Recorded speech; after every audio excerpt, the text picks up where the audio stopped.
Good morning students. प्रज्ञा विद्यालय की तरफ से ऑनलाइन क्लासेज में आपका स्वागत है। स्टूडेंट्स, आज हम 7th क्लास का सामाजिक विज्ञान का 13वां लेक्चर है वो करने जा रहे हैं। स्टूडेंट्स, हम सामाजिक एवं राजनीतिक जीवन, कौन सी बुक चल रही है हमारी? सामाजिक एवं राजनीतिक जीवन, उसका फर्स्ट लेक्चर समानता, जो हमने पीछे भी किया है और उसी को आगे लेके हम चल रहे हैं। पीछे हमने क्या किया है कि समानता क्या होती है, भारतीय लोकतंत्र में समानता का जो महत्व है वो, इसके साथ कुछ कहानियां भी, जैसे कांता की, ओम प्रकाश वाल्मीकि, अंसारी दंपति, इन कहानियों के माध्यम से भी हमने देखा है कि समानता के साथ आज भी समाज में असमानता है वो देखने को मिल जाती है। समानता का जो अधिकार है हमारा मौलिक अधिकार है, लेकिन उसके बाद भी हमें कुछ इश्यू है वो ऐसे होते हैं, कुछ मुद्दे ऐसे मिल जाते हैं समाज में, कुछ उदाहरण जिनसे असमानता झलकती है। इसी के साथ सरकार ने कानून द्वारा भी इनको लागू किया है और कुछ योजनाएं चला के भी लागू किया है, जैसे हमने पिछले लेक्चर में डिस्कस किया था मध्याह्न भोजन योजना। अब इसी को आगे लेके हम चल रहे हैं। आगे क्या है? अन्य लोकतंत्रों में समानता के मुद्दे। अन्य लोकतंत्र यानी कि भारत को छोड़ के। अब तक तो हमने भारतीय लोकतंत्र में समानता का अध्ययन किया था, अब हम कर रहे हैं अन्य लोकतंत्रों में, जो दूसरे देश हैं उनमें लोकतंत्रों में जो समानता के मुद्दे हैं वो कैसे हैं। शायद आप सोच रहे होंगे कि क्या भारतीय लोकतंत्र ही ऐसा है जहां असमानता का अस्तित्व है और जहां समानता के लिए संघर्ष जारी है, कि शायद हमारे दिमाग में ये बात होगी कि भारतीय लोकतंत्र में ही समानता का जो व्यवहार है उसके बाद भी असमानता का अस्तित्व है वो बसा हुआ है और समानता को प्राप्त करने के लिए हमें संघर्ष करना पड़ता है। लेकिन ऐसा नहीं है।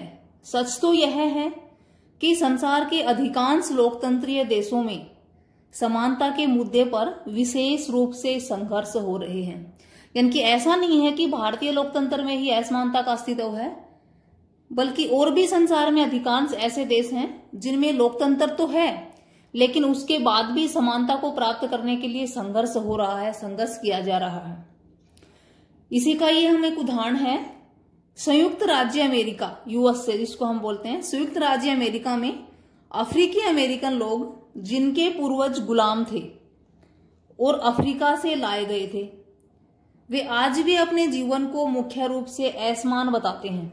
कि जो संयुक्त राज्य अमेरिका है उसमें एक जो अफ्रीकी अमेरिकन लोग हैं, जैसे हम भारतीय बोलते हैं इसी तरह से वो कैसे हैं? अफ्रीकी अमेरिकन। अब अफ्रीकी अमेरिकन क्यों कहा गया है इनको? अमेरिकन तो इसलिए क्योंकि वो फिलहाल अमेरिका में हैं, और अफ्रीकन इसलिए क्योंकि जो उनके पूर्वज थे उनको गुलाम बना के अफ्रीका से लाया गया था, तो इसलिए उनके पूर्वज तो अफ्रीकी थे और वो वर्तमान में अमेरिकन में हैं, तो वो क्या हो गए? अफ्रीकी अमेरिकन लोग। उनके जो पूर्वज थे, पूर्वज यानी कि जो उसके दादा, उनके परदादा, वो गुलाम थे और अफ्रीका से लाए गए थे। किसके गुलाम थे? अमेरिकन लोगों की। कि संयुक्त राज्य अमेरिका में एक प्रकार की नागरिकता है, अफ्रीकी अमेरिकन नागरिक हैं। उनके जो पूर्वज थे वो गुलाम थे, अमेरिकन लोगों के गुलाम बना के उनको लेके आए, अफ्रीका से लाए थे, और वे आज भी अपने जीवन को मुख्य रूप से असमान बताते हैं। आज भी उनके साथ असमानता का व्यवहार होता है। जबकि 1950 के अंतिम दशक में अफ्रीकी अमेरिकनों को समान अधिकार दिलाने के लिए आंदोलन हुआ था। कि जो अफ्रीकी अमेरिकन नागरिक लोग हैं वो अफ्रीका से आए हुए, उनके पूर्वज गुलाम थे, लेकिन आज भी उनको असमानता झेलनी पड़ रही है। उनकी असमानता को दूर करने के लिए और उनको समानता का अधिकार दिलाने के लिए 1950 के अंतिम दशक में एक आंदोलन भी हुआ था। यानी कि समान, अगर ये पूछा जाए अफ्रीकी अमेरिकन लोगों को समान अधिकार दिलाने के लिए आंदोलन कब हुआ था, तो कब हुआ था? 1950 के अंतिम दशक में। इससे पहले अफ्रीकी अमेरिकनों के साथ संयुक्त राज्यों में बहुत असमानता का व्यवहार होता था। जब ये आंदोलन चलाया गया था उनकी समानता का अधिकार दिलाने के लिए, इससे पहले 1950 में आंदोलन चलाया गया था, इससे पहले उनके साथ संयुक्त राज्य अमेरिका में बहुत अधिक असमानता का व्यवहार है वो किया जाता था और कानून भी उन्हें समान नहीं मानता था। यानी कि कानून में भी उनको समान अधिकार प्राप्त नहीं थे। कब से? 1950 के आंदोलन से पहले अफ्रीकी अमेरिकन लोगों के साथ असमानता का व्यवहार होता था, कानून में भी उनको समान अधिकार का दर्जा था वो नहीं था। जो इसी चीज को दिखाने के लिए एक एग्जाम्पल क्या है कि बस से यात्रा करते समय उन्हें बस में पीछे बैठना पड़ता था कि अगर अफ्रीकी अमेरिकन जो लोग हैं अगर वो बस में यात्रा करते थे तो उनको आगे नहीं बैठने दिया जाता था, बस में उनको पीछे बैठना पड़ता था। या जब भी कोई गोरा आदमी बैठना चाहे उन्हें अपनी सीट से उठ जाना पड़ता था कि अगर अफ्रीकी अमेरिकन लोग हैं और कोई गोरा आदमी है अगर वो बैठना चाहेगा तो उनको अपनी सीट से उठना पड़ता था। इनकी इस तरह का जो असमानता का व्यवहार है उनके साथ होता था।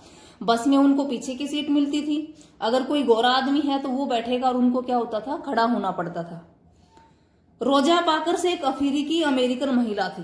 रोजा पाकर्स एक अफ्रीकी अमेरिकन यानी कि इसी तरह की अफ्रीकी अमेरिकन महिला थी। 1 दिसंबर 1955 को दिन भर काम करके थक जाने के बाद बस में उन्होंने अपनी सीट एक गोरे व्यक्ति को देने से मना कर दिया। इनकी क्या है, रोजा पाकर्स की कहानी है ये, जो एक अफ्रीकी अमेरिकन महिला थी। वो क्या कर रही है कि 1 दिसंबर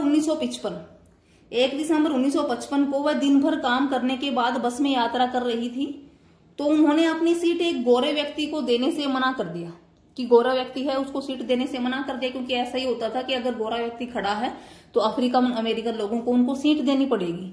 लेकिन रोजा पाकर्स है वो भी दिन भर काम करने के बाद थक गई थी और बस में यात्रा कर रही थी तो उन्होंने गोरे लोगों को सीट देने से मना कर दिया। उस दिन उनके इनकार से अफ्रीकी अमेरिकनों के साथ असमानता को लेकर एक विशाल आंदोलन शुरू हो गया और इस बात पर एक बहस छिड़ गई अफ्रीकी अमेरिकन लोगों के साथ कि असमानता का आंदोलन शुरू हो गया, जो नागरिक अधिकार आंदोलन कहलाया। यानी कि रोजा पाकर्स जब यात्रा कर रही थी उसने सीट देने से मना कर दिया तो इसी बात पर आंदोलन छिड़ गया, आंदोलन की शुरुआत हो गई। और क्या हुआ फिर, वो कौन सा आंदोलन कहलाया, नागरिक अधिकार आंदोलन, कि नागरिकों के अधिकार के लिए रोजा पाकर्स ने गोरे लोगों का विरोध करना शुरू कर दिया कि वो तो उनके अधिकार को छीन रहे हैं, उनके साथ असमानता का व्यवहार हो रहा है और समानता के अधिकार को छीना जा रहा है। तो एक नया अधिकार लागू कर दिया, नागरिक अधिकार आंदोलन। ये नागरिक अधिकार आंदोलन 1964 के नागरिक अधिकार अधिनियम ने, नागरिक अधिकार जो अधिनियम कब पारित किया गया, अधिनियम होता है कानून, 1964 में नागरिक अधिकार अधिनियम पारित किया गया। यहाँ शॉर्ट क्वेश्चन हमारा क्या बनेगा कि नागरिक अधिकार अधिनियम कब लागू किया गया, सन 1964 में। अब ये नागरिक अधिकार अधिनियम इसने क्या किया था कि नागरिक अधिकार अधिनियम ने नस्ल, धर्म और राष्ट्रीय मूल के आधार पर भेदभाव को निषेध कर दिया था। क्या था ये नागरिक अधिकार अधिनियम कि इस कानून में क्या प्रावधान किया गया था कि नस्ल के आधार पे, धर्म के आधार पे और राष्ट्रीय मूल के आधार पे किसी भी प्रकार का जो भेदभाव है वो नहीं किया जाएगा, कि किसी के साथ हम उनकी नस्ल के आधार पे कि वो काला है या फिर गोरा है, उनकी धर्म के आधार पे वो कौन से धर्म का है, उनके राष्ट्र के आधार पे कि वो अफ्रीका का है, अमेरिका का है, भारतीय है, कोई दूसरे देश का है, तो इस आधार पे किसी भी प्रकार का भेदभाव है वो नहीं किया जाएगा। किसमें वर्णित था ये नागरिक अधिकार अधिनियम जो 1964 में पारित किया गया था। इसने यह भी कहा कि अफ्रीकी अमेरिकन बच्चों के लिए सब स्कूलों के दरवाजे खोले जाएंगे। अब देखो, एक ये है नागरिक अधिकार आंदोलन और एक है नागरिक अधिकार अधिनियम। अधिनियम कानून तो कब पारित हुआ था, 1964 में, और नागरिक अधिकार आंदोलन कौन सा कहलाया, जब रोजा पाकर्स बस में यात्रा कर रही थी और उसने उस गोरे लोगों को सीट देने से मना कर दिया, तो जो आंदोलन छिड़ रहा वो नागरिक अधिकार आंदोलन कहलाया। तो कब कर रही थी वो यात्रा, 1 दिसंबर 1955 को। तो नागरिक अधिकार आंदोलन ये कब हुआ, 1 दिसंबर 1955 को, जब रोजा पाकर्स बस में यात्रा कर रही थी। फिर इसने यह भी कहा कि अफ्रीकी अमेरिकन बच्चों को, किसने, नागरिक अधिकार अधिनियम में, और क्या कहा गया है कि इसने यह भी कहा कि अफ्रीकी अमेरिकन बच्चों के लिए सब स्कूलों के दरवाजे खोले जाएंगे। इस अधिकार में यह भी वर्णित कर दिया गया कि कोई धर्म, नस्ल, राष्ट्रीय मूल के आधार पर कोई भेदभाव नहीं करेगा। अफ्रीकी अमेरिकन जो भी बच्चे हैं उन सब के लिए सभी स्कूलों के दरवाजे खोले जाएंगे और उन्हें अलग स्कूलों में नहीं जाना पड़ेगा। यानी कि इस अधिनियम से पहले जो अफ्रीकी अमेरिकन लोग थे उनके लिए अलग स्कूल थे। अब इस अधिकार में क्या वर्णित कर दिया कि वो अलग स्कूल में नहीं जाएंगे, जो विशेष रूप से केवल उन्हीं के लिए खोले गए थे। इतना होने के बावजूद भी अधिकांश अफ्रीकी अमेरिकन है वो गरीब हैं, यानी कि उनको भी स्कूलों में समान अधिकार दे दिया गया कि वो भी उन्हीं स्कूलों में जाएंगे जहां दूसरे अमेरिकन बच्चे जाते हैं, और उसके बाद भी वो अफ्रीकी अमेरिकन लोग हैं वो गरीब हैं। अधिकतर अफ्रीकी अमेरिकन बच्चे केवल ऐसे सरकारी स्कूलों में प्रवेश लेने को ही क्षमता रखते हैं जहां सुविधाएं कम होती हैं और कम योग्यता वाले शिक्षक होते हैं। अब उनको अधिकार तो दे दिया गया, लेकिन उनकी जो गरीबी है उसकी वजह से ज्यादातर अफ्रीकी अमेरिकन बच्चे हैं वो उन्हीं स्कूलों में प्रवेश ले पाते हैं जिनकी क्षमता क्या है, एक गवर्नमेंट स्कूल के बराबर है, जहां सुविधाएं कम हैं, कम योग्यता वाले शिक्षक हैं।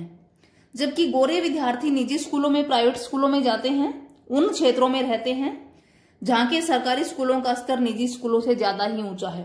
इनकी समान अधिकार तो उनको मिल गया है, लेकिन अपनी गरीबी की वजह से आज भी वो कम क्षमता वाले स्कूलों में ही जा पाते हैं, क्योंकि उनके पास इतनी सुविधाएं नहीं है कि वो निजी स्कूलों में जा पाए, और कम योग्यता वाले शिक्षकों के पास ही वो पढ़ पाते हैं। जबकि गोरे विद्यार्थी हैं वो प्राइवेट स्कूलों में जाते हैं और उन्हीं क्षेत्रों में रहते हैं जहां सरकारी स्कूलों का स्तर निजी स्कूलों से ऊंचा है।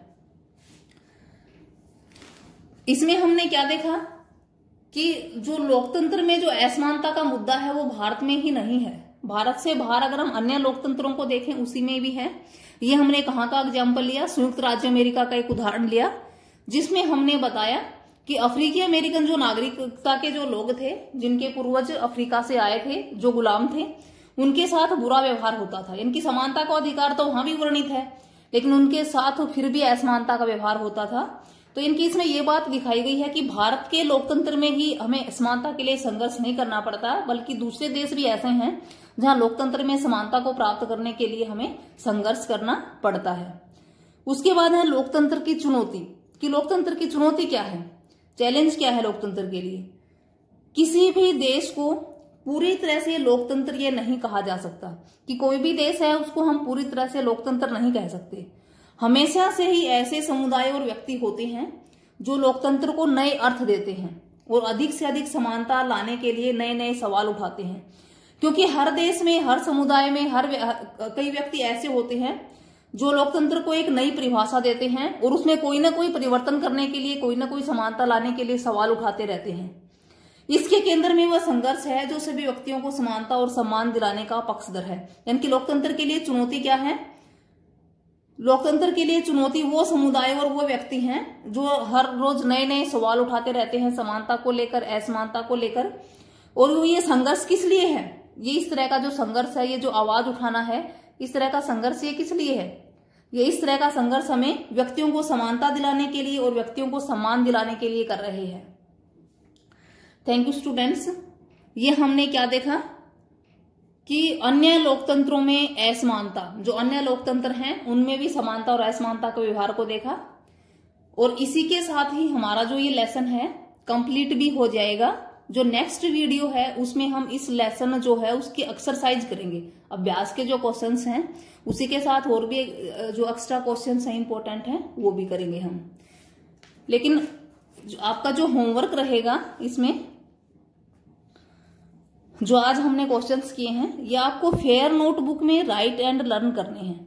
फेयर नोटबुक में क्वेश्चन फर्स्ट जो हमने किया है, नागरिक अधिकार आंदोलन क्या है कि एक आंदोलन जो संयुक्त राज्य अमेरिका में 1950 के दशक के अंत में शुरू हुआ और जिसमें अफ्रीकी अमेरिकन लोगों ने नस्लगत भेदभाव को समाप्त करने और समान अधिकारों की मांग की।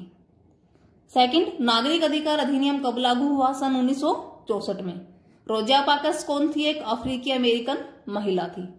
ये क्वेश्चन आपको फेयर नोटबुक में राइट एंड लर्न करने हैं और नेक्स्ट में हम क्या करेंगे, एक्सरसाइज। इसी लेसन की लेसन नंबर जो फर्स्ट है समानता, इसकी एक्सरसाइज और भी जो क्वेश्चन बनेंगे वो भी हम डिस्कस करेंगे। Thank you students.